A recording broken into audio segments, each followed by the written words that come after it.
My biggest fear is knowing that they are trapped without the ability of receiving help. This is my biggest fear. You just heard from Janet Mickelson. She's a friend of billionaire Hamish Harding, who is one of the 5 rich people that paid $250,000 per person, by the way, to willingly enter an unregulated submarine-like death trap reportedly put together with off-the-shelf parts, all so they could see the Titanic up close and personal, despite warnings from even previous clients who said this is really not a good idea. For example, the Daily Mail explains a German adventurer who paid to see the wreck of the Titanic on the missing Titan submarine 2 years ago has called the voyage a suicide mission. Arthur Leubel, 60, dived down 12,500 feet to the Atlantic wreck site in August of 2021 and says he was incredibly lucky to survive. Speaking to German tabloid Bild, Leubel recalls the first submarine they tried didn't work and a second attempted dive had to be abandoned. He said parts fell off and the mission went into the water 5 hours late due to electrical problems.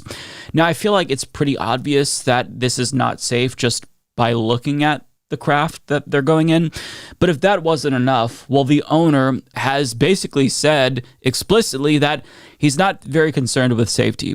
For example, he told CBS journalist David Pogue in 2022 that there was a limit to safety, telling Pogue, at some point, safety is just pure waste. I mean, if you just want to be safe, don't get out of bed, don't get in your car, don't do anything. At some point, you're going to take some risk, and it really is a risk-reward question.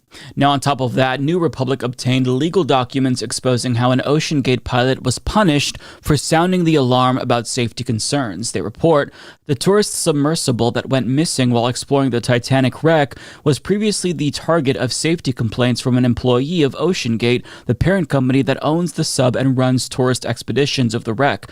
The employee complained specifically that the sub was not capable of descending to such extreme depths before he was fired. And in addition to that, another employee reportedly spoke out as well. But regardless, this company still kept offering rides, and these rich people kept paying hundreds of thousands of dollars to go on these very dangerous rides. So as a very famous philosopher once said, play stupid games, win stupid prizes. Where's the lie? I mean, if you jump out of a plane without a parachute, you should expect you're going to die. If you stick your dick in a toaster, you should expect to be burned. So there are things that you do where the risk is so high that doing them, it doesn't just make you, an adrenaline junkie. It makes you pretty stupid, in my opinion. I know that sounds crass, but this is what they went down on. That sounded bad, but you get what I'm saying, right? But regardless, even though they were doing this, knowing the risks, the media has been absolutely obsessed with this story, which begs the question, should you care? And I'll put it this way. The son of the billionaire himself doesn't even seem to care. As Mediaite reports, according to the New York Post, Saz posted on Monday via Facebook in a since-deleted status update that while the search was underway, he had decided to still attend the Blink-182 concert for which he had previously purchased tickets. Quote, "It might be distasteful being here, but my family would want me to be at the Blink-182 show, as it's my favorite band and music helps me in difficult times," Saz wrote, accompanied with a picture of him posing in front of the merch table. Yeah, so it seems like he doesn't really care, and while he was at the concert, I'm sure that this line in particular went really hard. Where are you? No, not gonna say anything else. Not cool, Mike. Anyways, as you could probably tell, I'm pretty distraught over the story, and I'm sure that my audience also cares deeply about these rich idiots who decided to enter a death trap all because they were bored. I mean, there's a lot of things that you can do with that money, but they chose to enter an underwater coffin just to see the Titanic. It just really, some people have too much time on their hands. Now, the billionaire Hamish Harding in question, he kind of is seemingly an adrenaline junkie. He's gone into space. He does these kinds of things. So, even his friend said he knows the risk here, right? So that's why I'm not necessarily too distraught because, again, this comes back to the Ben Shapiro quote, play stupid games, win stupid prizes. But regardless, the media has focused on this story constantly over the course of the last week. And it's interesting how stories like this occupy our collective consciousness while ongoing crises actually get ignored. Nobody talks about them. And I think that this says something about the media's priorities and our priorities as a society, that we care more about this than actual crises hurting regular people. For example, Matt Walsh, who advocates for policies that will literally result in LGBTQ plus people dying, called ambivalence towards the rich people on the subvessel, quote, sick and depraved. I mean, if it makes you feel any better, Matt, I wish that you could trade places with all 5 of them. So there's that. I'm joking, obviously. But I mean, I bet that Matt's tune would change if you told him that there was just one LGBTQ plus person on board. Then all of a sudden, he'd hope for all of them to die. But I mean, like, this is the response that we get, right? Bootlickers like Matt Walsh cry at the sight of billionaires who put themselves in danger. But when it comes to just normal crises affecting the American people,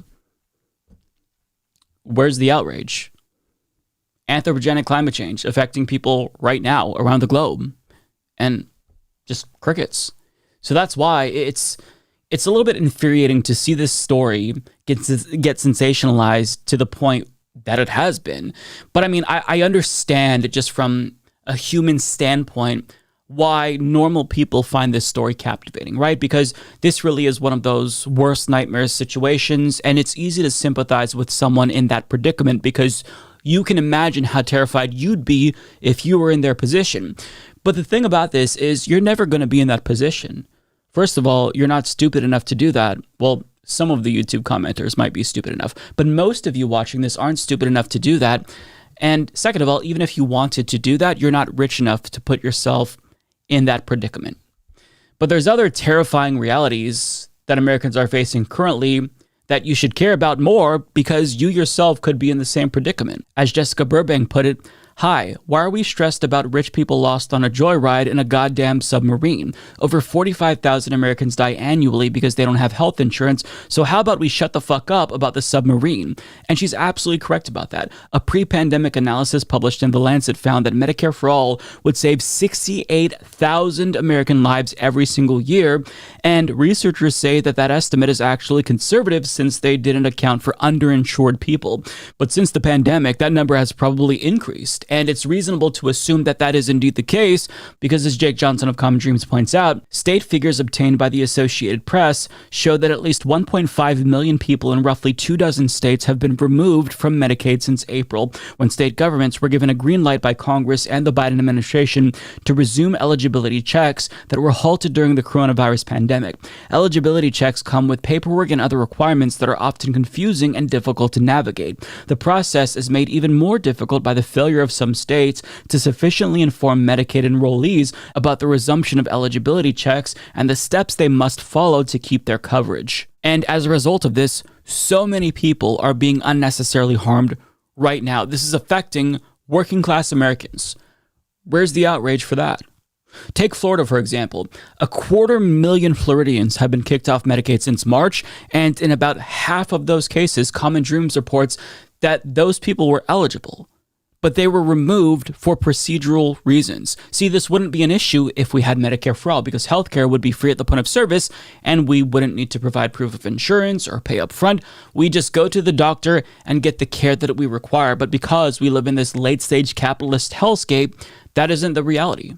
And seeing hundreds of thousands of people in a single state lose their health insurance, it isn't as captivating as the sub-story, for example, because it's really difficult to visualize that number because it's just so large, right? When you start looking at numbers like 100,000, 150,000, a million, that's a lot more difficult than just seeing 5 people in this predicament, right? Psychologically speaking, it's easier to visualize the pain of the rich people on the submarine than it is to visualize how hundreds of thousands of people in one state, mind you, are currently suffering and scared for their lives.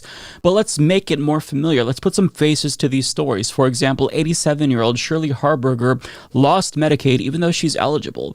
And as a result of her losing Medicaid, she hasn't received home visits from her home health aide, which has made her life extremely difficult because, as you can imagine, at 87 years old, there's going to be issues with mobility and traveling.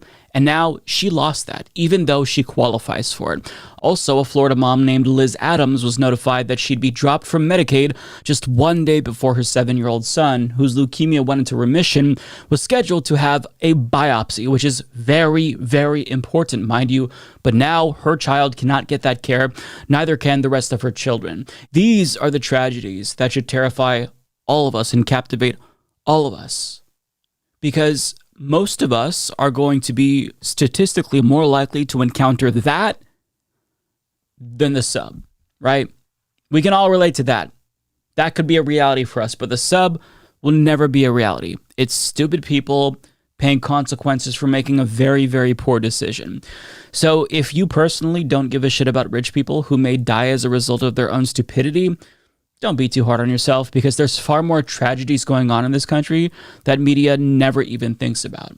So if you are worried about tragedies and crises in this country, then think about the ones that are occurring right now, and they're by no fault of the folks involved, right? You can choose, if you're rich, to pay $250,000 to get on a coffin and go underwater to look at the Titanic, but you don't choose, if you're poor.